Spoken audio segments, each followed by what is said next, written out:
Bwana Yesu asifiwe sana rafiki yangu. Karibu tena siku nyingine tupate kusoma neno la Mungu kutoka katika kitabu cha Timotheo wa pili sura ya pili mstari wa kwanza mpaka wa 26.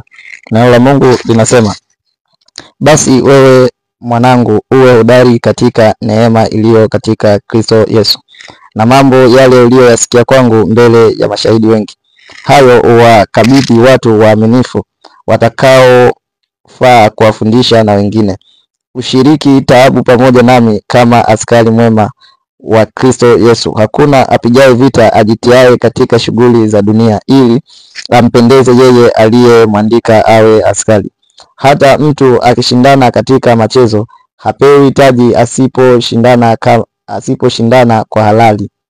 Yampasa mkulima mwenye taabu ya kazi kuwa wa kwanza wa kupata fungu la matunda. Yafahamu sana hayo nisemayo, kwa maana Bwana atakupa akili katika mambo yote. Mkumbuke Yesu Kristo aliyefufuka katika wafu, wa uzao wa Daudi, kama inenavyo Injili yangu.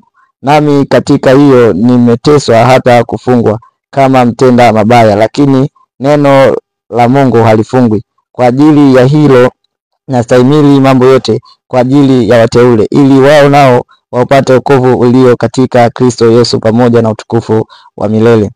Ni neno la kuaminiwa, kwa maana kama tukifa pamoja naye tutaishi pamoja naye pia. Kama tukistahimili tutamiliki pamoja naye. Kama tukimkana yeye, yeye naye atatukana sisi. Kama sisi hatuamini, yeye hudumu wa kuaminiwa, kwa maana hawezi kujikana mwenyewe.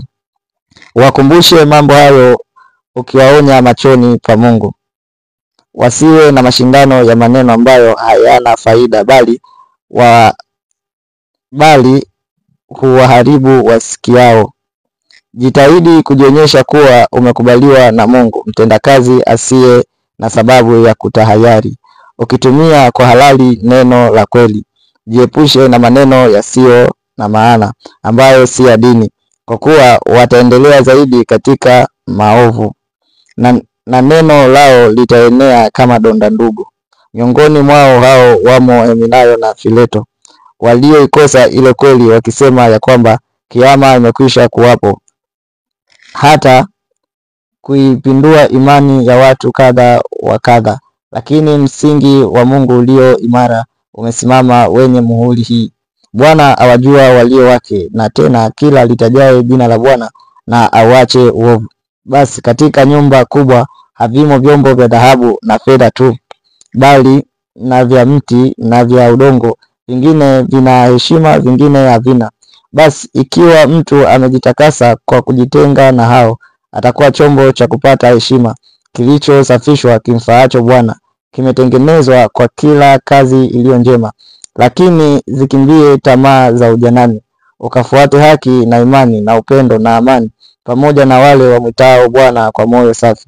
Walakini uyakatae maswali ya upumbavu yasiyo na elimu, ukijua ya kuwa huzaa magomvi. Tena haimpasi mtumwa wa Bwana kuwa mgomvi, bali kuwa mwanana kwa watu wote, awezaye kufundisha, mvumilivu, akiwaonya kwa upole wao washindanao naye, ili kama ikiwezekana Mungu awape kutubu na kuijua kweli, wapate tena fahamu zao na kutoka katika mtego wa Ibilisi, ambao hao wametengwa naye hata kuyafanya mapenzi yake. Amen. Amen.